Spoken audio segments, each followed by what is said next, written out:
Ladies and gentlemen, welcome back to the Ironworker Gaming Channel. I am Ironworker814, and thanks for joining me for another Destiny 2 PvP weapon review, where we look at pros, cons, stats, damage numbers, as well as how to obtain the weapon. The weapon we're reviewing today happens to be the best 4-barreled shotgun in the game, and the second best shotgun ever made by the Tex Mechanica Weapon Foundry. That gun is the Fourth Horseman. This happens to be another viewer requested review, asked for by Nikki Samak, so don't forget to hit the like button if you're enjoying the video, and if you want to keep up with more Destiny 2 guides, reviews, and discussions all done by yours truly, consider subscribing to the Ironworker Gaming Channel. And if you want to stick around to the very end of the video, I'll give you a sneak peek as to what I'm working on for the next weapon review. But all jokes aside about the Fourth Horseman, on the PvE side of the game, this thing is a barrel stuffing, boss and major shredding burst damage monster. But it's also another one of those guns that on the PvP side of things is getting absolutely no love. But we're here to take a look at how this thing is actually performing in the Crucible right now, and we'll do that right after we go over how to obtain the weapon for those who have not done so already.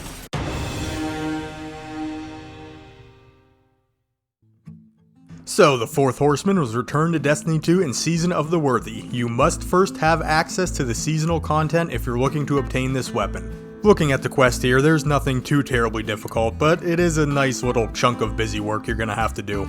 So we're gonna head to the tower, talk to Zavala real quick, and then we're going to head down to his office. If you don't know where we're going, just follow me on screen. After making your way through this little pseudo maze of air ducts, we're going to drop into a weapon storage room, where you're going to find an empty shotgun case.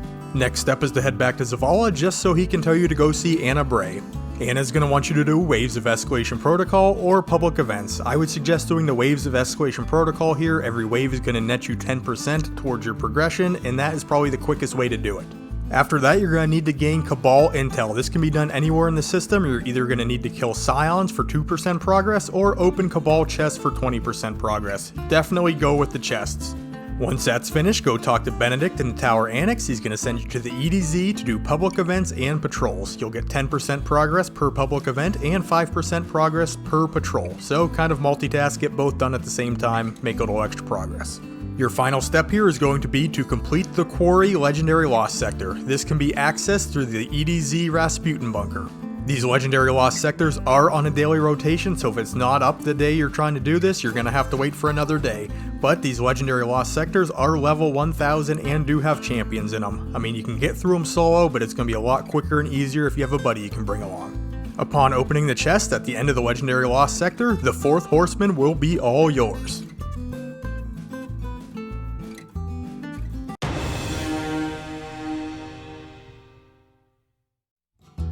Alright, into the stats and damage numbers. The Fourth Horseman is an exotic arc shotgun firing at 360 rounds per minute with 4 rounds in the magazine. Looking at the stats, I mean, they're not great. Range, handling, reload stability, they're all a little bit lacking. The intrinsic trait is Thunderer. This significantly increases fire rate and fires in full auto. The exotic trait is Broadside, stating each successive shot has more damage and more spread. There is an exotic catalyst for the Fourth Horseman that can be obtained by clearing Rasputin bunkers, finishing Legendary Lost Sectors, or completing Seraph Tower public events. This will put 1 more round in the magazine, but this game hates me, so I have yet to obtain it.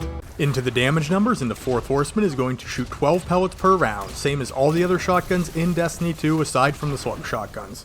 The first round fired is going to be doing 19 damage per pellet. And because of the broadside perk, when you're firing shots in rapid succession, each of the following pellet spreads will do 10% more damage than the previous one did.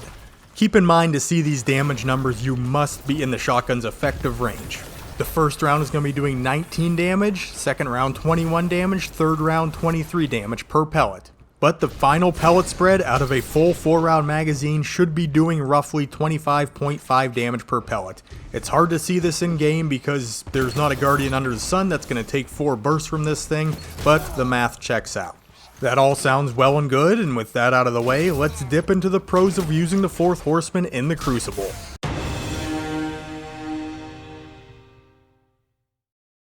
Alright, for the pros, with the Fourth Horseman, the first thing you're going to be getting is burst damage. Lots and lots of close range burst damage. Actually, more close range burst damage than you'll ever need to drop a Guardian, whether they're in their super or not. Now, in theory, you should be able to drop a Guardian in their super in 2 rounds, but given the inconsistencies of shotguns and the fact that pellets are going to miss, 3 rounds is the safer bet for live game scenarios. But either way, the Fourth Horseman can burst down supers really quick. Next pro is the fact that if your shot just happens to be a little bit off target, or you're just slightly outside of the Fourth Horseman's optimal range, you're going to be able to clean up that kill with a melee 90% of the time. Simply because the Fourth Horseman asks you to get in tight with these engagements, so even if you're a little off or slightly out of range, it's gonna leave them to where a little thump on the forehead with your fist is gonna put down the opposing Guardian. And the last pro is the fact that you're gonna find when you pull the trigger on this thing, more often than not, you're gonna pump out 2 rounds at the same time. I mean, you are going to have an extremely light trigger finger if you're thinking about touching off a single round with the Fourth Horseman, and sometimes this can work out in your favor.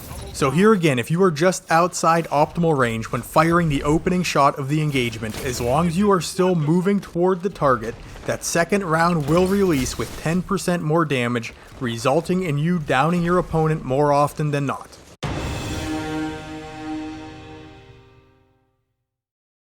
Alright, into the cons, and while we are on the topic of this weapon double firing, this can also cause some major issues. While sure, it can help you eke out some kills that you probably wouldn't have gotten otherwise, it also has the potential of completely emptying your magazine. So if you're thinking about engaging with multiple targets, you better be sure to have 4 rounds loaded into your gun, and you better have a good plan to get out of dodge if things go south. And even if you do have a full magazine, you can very easily touch off all 4 rounds just by holding the trigger down for a shade too long, making the Fourth Horseman a special ammo wasting machine.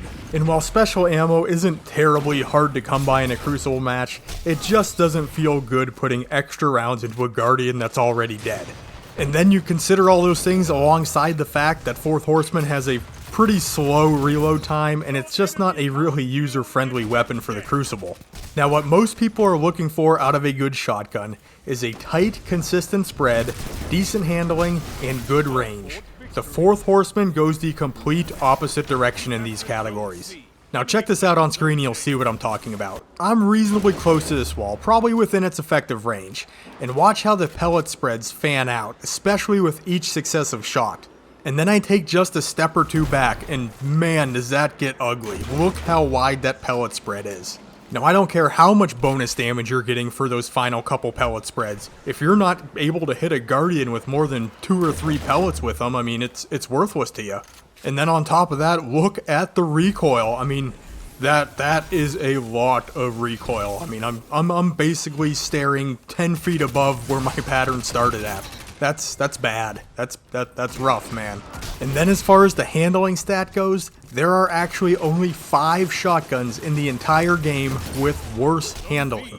So we have a weapon that wastes your special ammo, reloads slow, has a big wide pellet spread, and bad handling. But we haven't even talked about the worst part yet. That being the range. Oh good lord. Good rule of thumb here is, if you're not close enough to punch your enemy in the face, don't even bother shooting at him. I mean, the 1-hit kill distance of this thing is absolutely abysmal.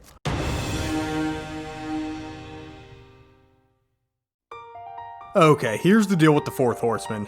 There is no way I can recommend using this thing in the Crucible. I mean, it's just not good. Can it be fun to use? Sure. Can you burst down supers with it? Yeah. Can you have a good round with it? Absolutely. Is it effective and efficient? Absolutely not.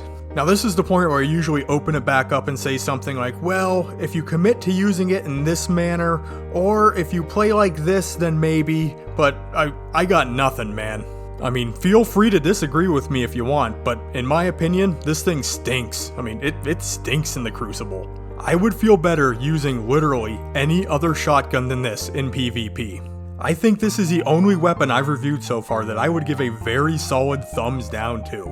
I mean, if you want to go goof around with this thing in the Crucible, go right ahead. But there are so many better options out there, I would really think hard about picking one of those up instead.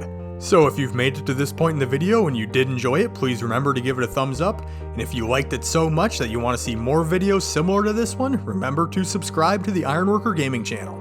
If you'd like to catch me live, you can go follow Ironworker814 on Twitch and you will get notified whenever I hop on. If you'd like to get a hold of me, simply comment down below. I read and respond to all my comments because I respect your time.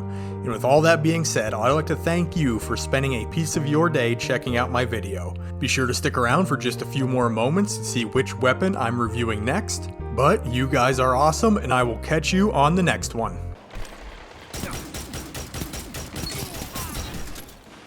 Zone C captured. Zone advantage is yours.